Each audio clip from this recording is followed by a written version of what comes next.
Alors bonjour, je continue mon cours de physiologie de la reproduction dans cette cinquième vidéo où je vais traiter ces deux volets, l'ovulation, le transport et la maturation des spermatozoïdes, puis ensuite la physiologie de la gestation. Voilà. Alors d'abord, qu'est-ce qui se passe au niveau de l'ovulation? Mais pour le comprendre, qu'est-ce qui se passe avant l'ovulation? Eh bien, on avait déjà parlé de ça dans les vidéos précédentes. Avant l'ovulation, l'ovocyte reste bloqué à la deuxième division de la méiose. D'accord? Au stade ovocyte 2. Au stade ovocyte 2. Comment ça se passe? C'est qu'il y a un signal inhibiteur qui serait originaire de la thèque interne du follicule. Donc ça, c'est le follicule. D'accord? La thèque interne. Puis à l'intérieur, il y a la granulosa, ici le cumulus oophorus et ici l'ovocyte entouré par les cellules folliculaires. D'accord? Eh bien, il y a un signal inhibiteur, avant l'ovulation, il y a un signal inhibiteur qui vient de la thèque interne, qui passe dans la granulosa et la granulosa active ce signal inhibiteur et le transmet à l'ovocyte via les jonctions perméables communicantes. D'accord? Ou via le fluide folliculaire, d'accord? Et on appelle ce facteur inhibiteur l'OMI, c'est l'inhibiteur de la maturation de l'ovocyte et donc ovocytaire. Inhibiteur de la maturation ovocytaire. Ça, c'est ce qui se passe avant l'ovulation. Maintenant, lors du pic ovulatoire ou pré-ovulatoire, on appelle ça la décharge gonadotrope ovulante, c'est le pic de LH, hypophysaire. Eh bien, lors de ce pic, eh bien, qu'est-ce qui se passe? Ce signal inhibiteur ne serait plus transmis par la granulosa. Et on assiste à un déblocage méiotique de l'ovocyte par le pic de LH. Et donc, qui dit déblocage méiotique, c'est-à-dire que la méiose va continuer. Et donc, on a la maturation de l'ovocyte en ovocyte, puis l'ovule. D'accord? Alors, lors de cette décharge ovulante, on appelle la décharge ovulante, c'est le pic de LH. D'accord? C'est lui qui provoque l'ovulation. On va voir deux volets. Le premier, c'est les remaniements. Quels sont les changements morphologiques que subit le follicule qui va ovuler? Donc, remaniement morphologique. Et par la suite, les changements physiologiques. D'accord? D'abord, les remaniements morphologiques. Qu'est-ce qui se passe au niveau du follicule? Eh bien, on a une augmentation du volume de la cavité du follicule, le volume ventral. On a la dissociation des faisceaux de collagène au niveau de la thèque externe et particulièrement au niveau de l'apex du follicule. C'est là où il va y avoir la rupture des membranes pour l'expulsion de l'ovocyte. D'accord? Et il y a le détachement des cellules de granulosa, et bien sûr, détachement des cellules de granulosa qui entourent l'ovocyte, bien sûr, et aussi au niveau de la paroi de la granulosa au niveau du follicule. La rupture de la lame basale, la désintégration de l'apex, la destruction, dégradation au niveau de l'apex du follicule et de la paroi ovarienne. Et donc, à la suite d'une augmentation, tout ça, ça se passe comment? À la suite d'une augmentation de production d'enzymes lysosomiales.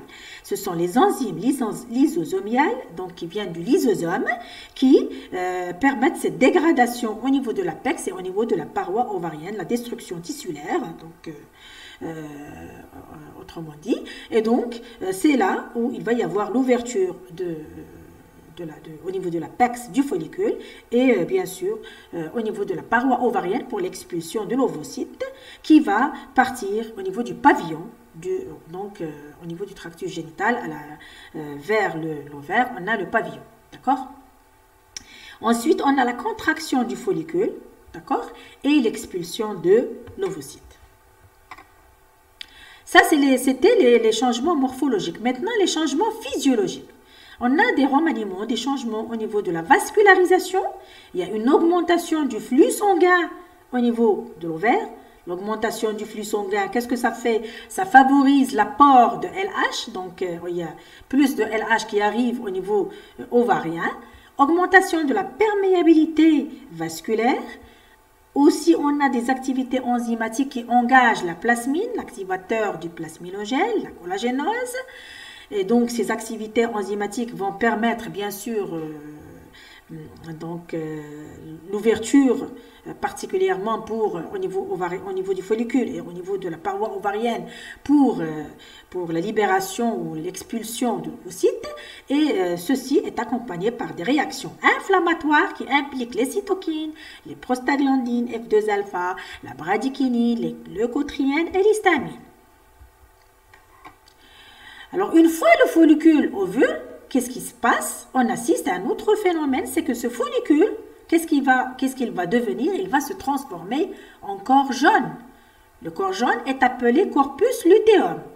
Ce phénomène de transformation du follicule ovulé en corps jaune s'appelle la lutéinisation. Et ça vient de, regardez ici au début, au niveau du terme, on a lutéinisation, ça vient de lutéum, et lutéum c'est l'appellation latine, c'est le corpus luteum, c'est le nom latin du corps jaune. Pourquoi on l'appelle corps jaune? Parce que tout simplement, eh bien, il a une couleur jaune orangée, d'accord?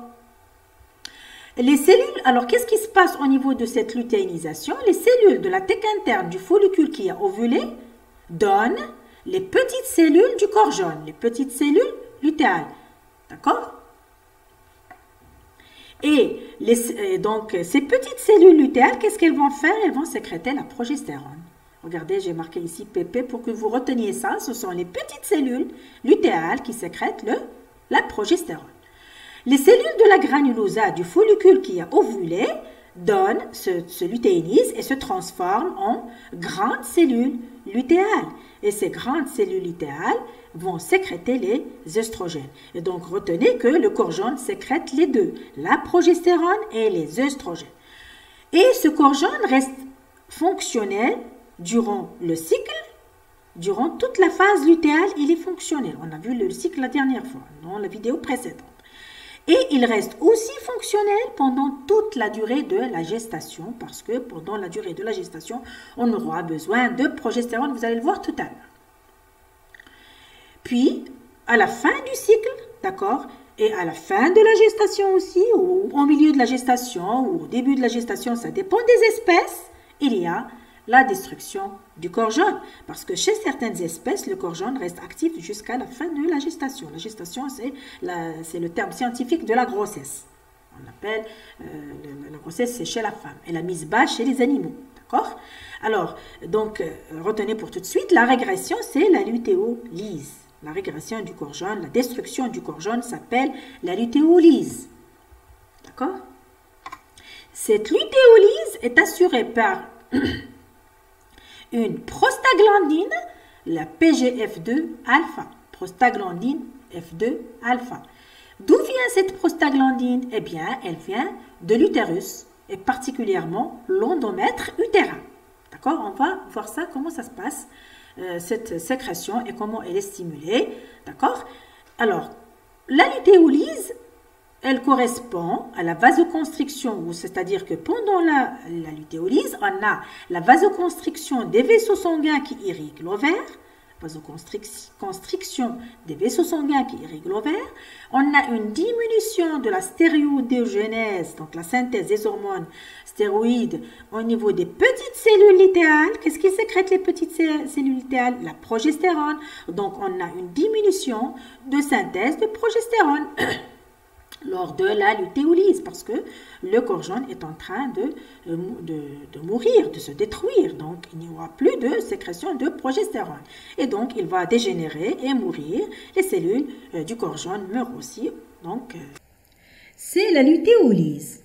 Alors maintenant, on va voir les mécanismes de cette lutéolyse. Comment elle est assurée? Eh bien, elle est assurée par une hormone appelée PGF2-alpha, qui c'est l'abréviation du terme prostaglandine F2-alpha. C'est la prostaglandine F2-alpha sécrétée par l'endomètre utérin, par la cellule endométriale au niveau de l'utérus et qui passe dans le sang, va aller au niveau ovarien jusqu'au corps jaune pour détruire le corps jaune. C'est cette hormone qui détruit le corps jaune, donc c'est l'activité lutéolytique de la prostaglandine F2-alpha. Juste entre parenthèses, l'endomètre, c'est la muqueuse utérine. La muqueuse utérine s'appelle endomètre. donc qui est composé d'un tissu épithélial vers la cavité utérine, d'accord? Et en dessous, il y a le chorion, c'est le tissu conjonctif.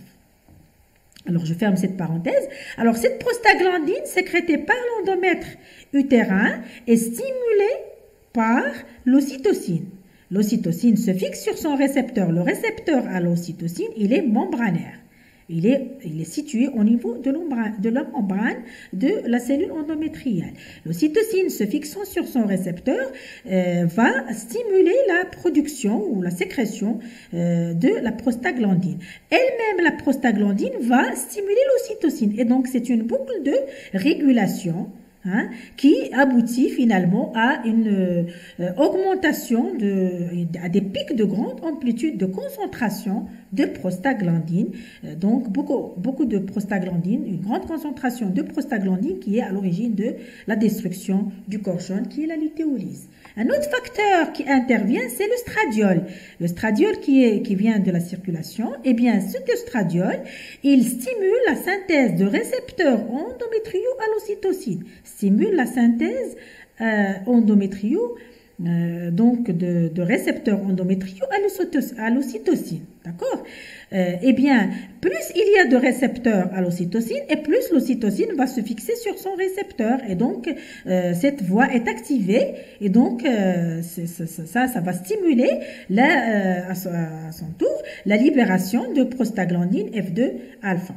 Alors juste ici, j'ai marqué des flèches par des pointillés pour mentionner, c'est-à-dire que le stradiol va pénétrer à l'intérieur de la cellule au niveau du cytoplasme pour trouver son récepteur. En fait, c'est juste un schéma très résumé, à savoir que le stradiol, comme toutes les hormones stéroïdes, au niveau de la cellule, il n'a pas un récepteur membranaire, il a un récepteur intracellulaire et puis nucléaire, d'accord? Et au niveau des cellules, en se fixant sur son récepteur, c'est comme toutes les hormones stéroïdes d'ailleurs, ce récepteur est situé en l'absence de l'estradiol dans le cytoplasme des cellules et est associé à des protéines HSP qu'on appelle HSP. Alors ces protéines HSP, c'est les protéines de choc thermique qui sont une famille de protéines chaperon et en présence donc il est inactif. Et en présence de l'estradiol, les protéines HSP se dissocient de l'estradiol qui entre alors dans le noyau. Alors, cet estradiol va entrer dans le noyau, bon, je n'ai pas donné tout le schéma, dans le noyau, se dimérise et peut agir sur la transcription des gènes. C'est comme ça que ça se fait le mode d'action de l'estradiol. Ici, j'ai juste marqué quelques pointillés, donc juste de façon résumée, c'est-à-dire que l'estradiol va se fixer sur son récepteur et va stimuler va stimuler la synthèse de récepteurs hormonaux à l'ocytocine et donc par là même stimuler cette voie de stimuler l'ocytocine qui va elle-même stimuler les prostaglandines. Voilà. Alors tout ça va amplifier donc la sécrétion de prostaglandine. Donc c'est-à-dire que l'estradiol amplifie l'activité de l'ocytocine sur la stimulation c'est-à-dire la stimulation du prostaglandine F2-alpha. Et donc, on aura de plus en plus de prostaglandine F2-alpha qui donc donne la lutéolyse. Alors, maintenant, le transport et la maturation des spermatozoïdes. Donc, d'abord, on va voir ça au niveau des voies génitales mâles. Il y a d'abord la maturation au niveau de l'épididyme, d'accord, de ces spermatozoïdes au niveau de l'épididyme. Et ces spermatozoïdes, ils vont acquérir donc, la mobilité, ils vont devenir très mobiles, donc une mobilité fléchante. Ils acquièrent l'aptitude à se fixer sur la zone pellucide. La zone pellucide, c'est quoi? C'est la zone qui entoure l'ovocyte. Alors, c'est la zone qui entoure l'ovocyte. Donc, il faudrait qu'il s'équipe, il faut qu'il soit équipé pour donc ce pouvoir. Donc, il faut apte à se fixer sur la zone pellucide de l'ovocyte. Pendant cette maturation, ils acquièrent l'aptitude à féconder et assurer un développement normal de l'œuf. Voilà. Alors maintenant, dans les voies génitales femelles, alors ça c'était dans les voies génitales mâles que ça se fait. D'accord? Une fois dans les voies génitales femelles, pardon, alors les spermatozoïdes pénètrent, vous voyez les petits traits ici, ce sont des spermatozoïdes qui vont aller, ils sont mobiles, pardon, ils sont mobiles et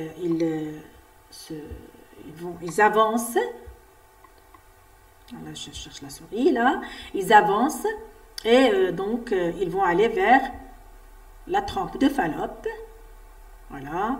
Et c'est au niveau, regardez la trempe de Fallope. Si on divise la trempe de Fallope en 3, vous avez un tiers, vous avez un tiers, et vous avez un tiers. Ça, c'est la trempe de Fallope qu'on divise la longueur en 3.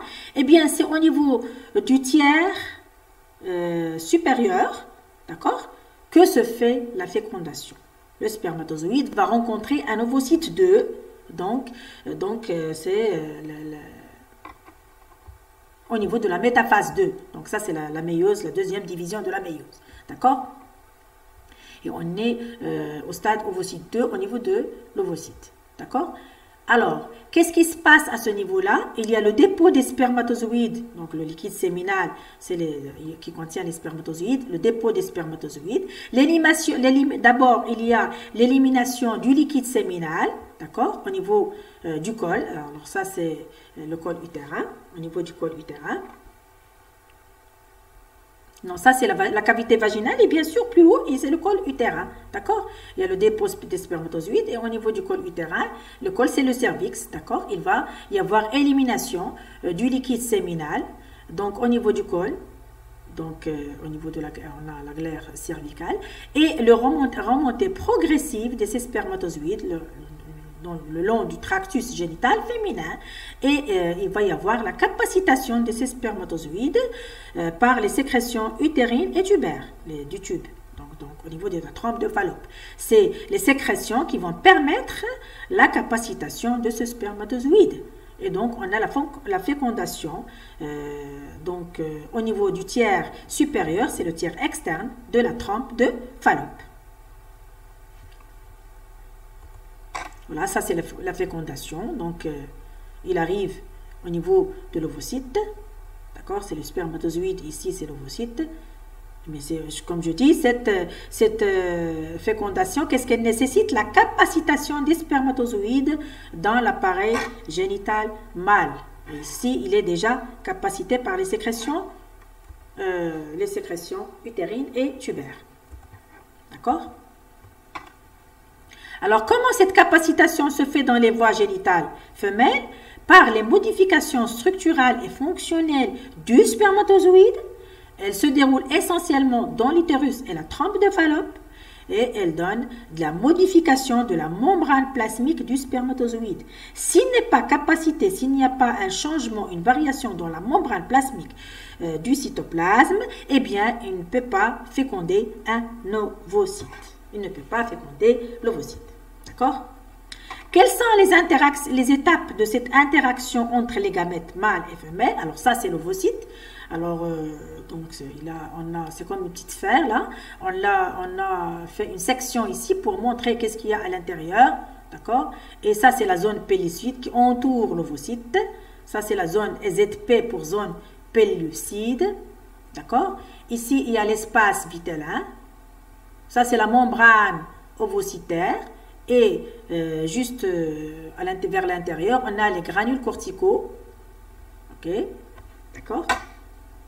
Alors, quelles sont les étapes de cette fécondation? D'abord, il y a la première étape, c'est la fixation du spermatozoïde à la zone pellucide. Donc, il se fixe à la zone pellucide. C'est la première étape de fixation du spermatozoïde.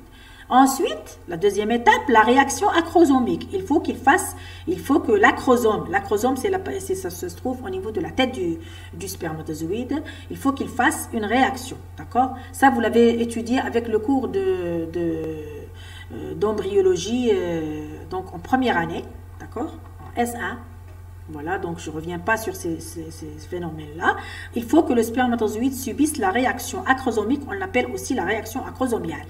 D'accord? Une fois le spermatozoïde a réagi, c'est-à-dire il a subi cette réaction acrosomiale ou acrosomique, là, il pénètre la zone pellucide. D'accord?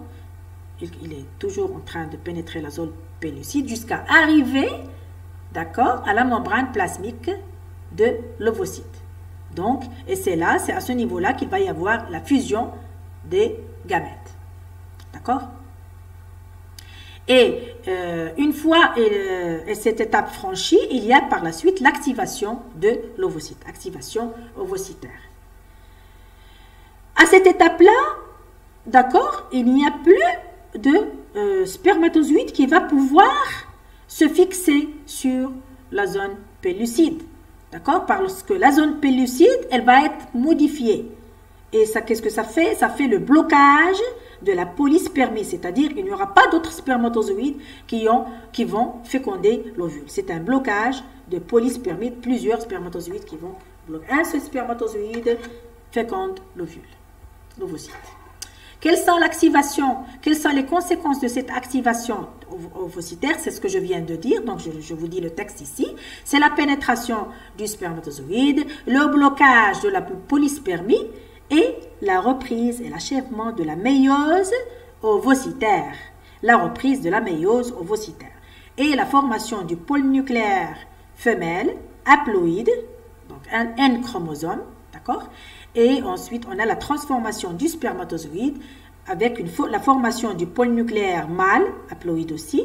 Les deux, une fois ils se rencontrent, ils donnent le zygote, c'est l'œuf, qui va s'implanter. Et donc, on va avoir par la suite la gestation, c'est le terme scientifique de la grossesse chez la femme. C'est la